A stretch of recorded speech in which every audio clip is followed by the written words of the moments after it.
L'argent ne peut pas mettre l'amour dans le cœur de quelqu'un.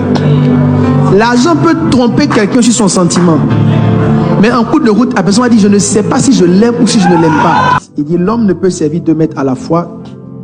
Il haïra l'un et il maudira l'autre. Il continue en disant, l'homme ne peut servir Dieu et mammon. L'apôtre Paul va finir par dire, dans les temps de la fin, les gens seront amis de l'argent. Ils ne vont pas seulement aimer, mais seront amis de l'argent. Il y a beaucoup de choses qu'on ne peut pas faire avec de l'argent. On ne peut pas acheter sa santé avec de l'argent. On ne peut pas acheter l'amour avec de l'argent.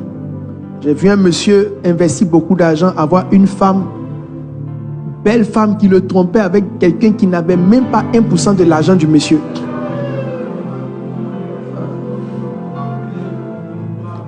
Quand tous ceux qui mettent l'argent dans le processus de séduction, vous mettez la mauvaise chose en jeu. L'amour est spirituel. C'est Dieu qui met dans le cœur de quelqu'un d'aimer quelqu'un.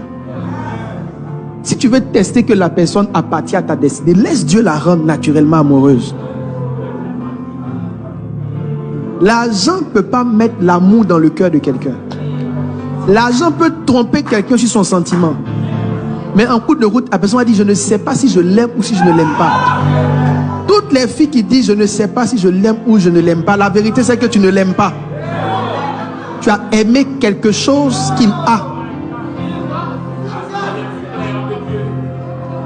Quand l'amour n'est pas profond, c'est-à-dire quand la raison de l'amour n'est pas profonde, ça ne dure pas, ça ne fait pas long feu. Donc c'est l'amour qui s'attache aux choses qui en route se payent.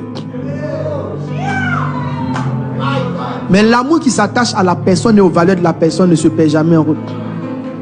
Donc toute crise d'amour sur le chemin du cheminement veut dire que le motif même du cheminement n'a pas été bon dès le départ. Parce que quand dès le départ tu savais ce que tu cherchais et que tu as aimé la bonne chose, en vérité la bonne chose est ce qui ne part jamais. C'est ce qu'on marie jusque dans la vieillesse. C'est ce qu'on enterre et qu'on met dans le cercueil.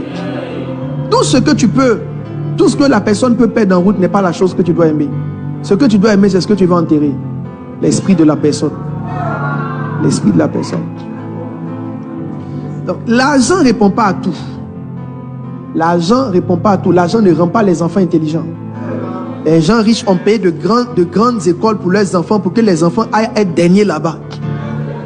L'argent ne répond qu'aux choses, mais en dehors des choses. L'argent ne paye pas votre salut.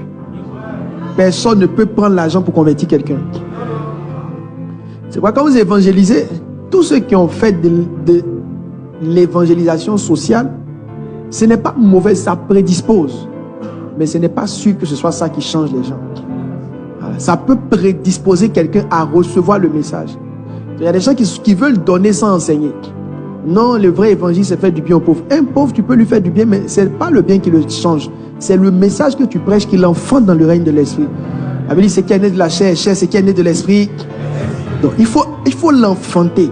Or, l'esprit, c'est la parole. La Bible dit, sa parole est esprit. Donc, c'est ce que tu dis là, qui va l'enceinte, l'enfanter et le faire naître dans le monde de l'esprit. L'argent ne répond pas à tout. L'argent ne répond même pas à la présence de Dieu. Dieu ne s'est jamais déplacé pour de l'argent. Il se déplace pour le cœur des gens. Tu vois une assemblée de personnes riches, mais vide de la présence de Dieu. Il va avoir une assemblée de personnes jeunes, pauvres, mais chargées de la présence de Dieu. Tu ne peux pas expliquer, mais tu sens que Dieu est là. L'argent ne répond pas à tout. Comme l'argent ne répond pas à tout, tu ne peux pas développer ou déployer toute ta force pour ne vouloir que de l'argent. Tu devrais avoir de l'argent plus autre chose. Parce que les choses que l'argent ne peut pas faire, il y a autre chose qui fait ça. Cela me conduit dans le deuxième point. Le deuxième point, ne surestimez pas l'argent. La deuxième chose qui est importante, c'est qu'il y a des choses qui ont plus de valeur que l'argent. Et les choses qui ont plus de valeur que l'argent, numéro 1, la grâce. La Bible dit ceci, ma grâce te suffit. Mes amis, exaltez la grâce. Quand quelqu'un a la révélation de la grâce, il n'a plus la révélation, la compréhension, il n'a plus la connaissance de l'argent. Quand Jésus a demandé à ce qu'on nourrisse les 5000 personnes, Philippe a dit, il nous faut au moins 200 pièces. Et il y a des gens, chaque fois que Dieu leur donne une instruction, ils se réfèrent toujours au montant d'argent qu'il faut. Parce que pour eux, Les choses que Dieu va faire vont passer par l'argent. La grâce est plus grande que l'argent. Je te dis une chose. Quand la Bible dit la grâce suffit, ça veut dire même que quelqu'un peut avoir un salaire. Je vous dis la vérité. J'ai vu des gens qui ont un grand salaire. J'ai vu des gens qui ont peut-être 4 enfants. J'ai vu quelqu'un qui n'a pas d'enfant, il a juste sa femme et lui. Les deux ont le même salaire. Celui qui a 4 enfants vit mieux dans le même salaire que celui qui a juste sa femme et lui, avec le même salaire. Tu as l'impression qu'il est tiré de partout. Parce que vous voyez, ce n'est pas votre salaire qui fait que les choses suffisent. C'est la grâce. Quand tu vois les gens qui sont jolis à côté de toi, s'ils t'expliquent ce qu'ils ont, tu seras fâché toi-même. Je parlais avec une personne qui avait du mal à s'habiller. Elle dit, mais telle autre personne là, elle n'a même pas 10% de tes revenus. Il y a combien ça? Toi, il y a tout ton argent. Tu n'arrives pas à saper et tu ne peux même pas saper. Et le jour même tu sapes là, c'est un faux truc.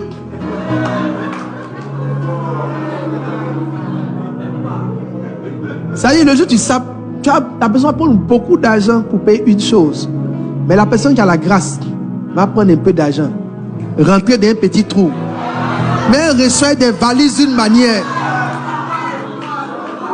Moi, je préfère la grâce à l'argent. La deuxième chose qui est plus puissante que l'argent s'appelle la foi. La foi. La Bible dit, si vous croyez que vous l'avez déjà reçu, vous le verrez s'accomplir. Marc 16.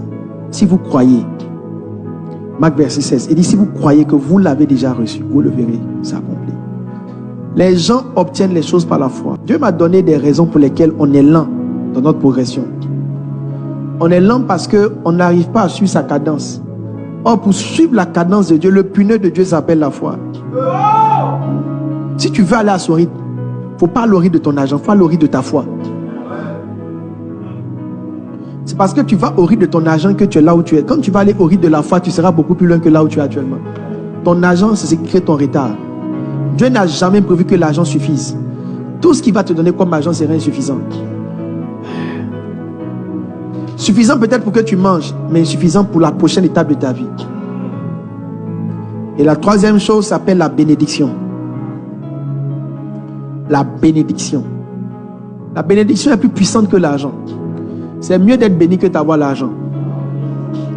La Bible dit que c'est la bénédiction qui enrichit. Donc ce n'est pas l'argent, ce n'est pas la richesse qui est la bénédiction. C'est la bénédiction qui enrichit. Là où il n'y a pas d'argent, il n'y a pas de richesse, il n'y a pas de réelle bénédiction. Vous n'êtes pas encore réellement béni. Je n'ai pas dit béni de Dieu. On ne t'a pas encore béni. Dans l'histoire de Jacob et Ésaü, qu'est-ce qui s'est passé? Jacob a fui parce que Ésaü, son frère, voulait le tuer pour avoir pris les bénédictions. Ésaü a pleuré amèrement, pas parce que Jacob est parti à l'héritage, mais parce que Jacob est parti avec des paroles. Jacob a fui sans rien. Quand il est arrivé chez son oncle Laban, il était esclave. S'il était riche, il n'aurait pas été esclave de Laban. Il a travaillé. La Bible dit que son oncle Laban a changé son salaire. Il l'a malonisé pendant près de 14 ans. Même au-delà. Mais quand il est revenu, il était beaucoup plus riche que Ésaü. Il n'est pas parti à l'argent. Il est parti avec une parole qu'on appelle la bénédiction. Son frère Isaac lui a dit qu'il va lui donner les choses du ciel, l'huile du ciel. C'est pourquoi je vais dire à quelqu'un, il faut qu'il y ait une certaine parole de bénédiction sur ta vie pour que la bénédiction prenne place dans ta vie. La bénédiction est plus puissante que l'argent. Quand tu es béni, pendant que tu avances dans ta vie, des portes s'ouvrent. Les gens qui travaillent, ce n'est pas les plus intelligents. C'est les gens qui ont des faveurs. Les gens qui sont intelligents ont de bons diplômes et ils sont derrière des cabines téléphoniques. D'autres sont au village.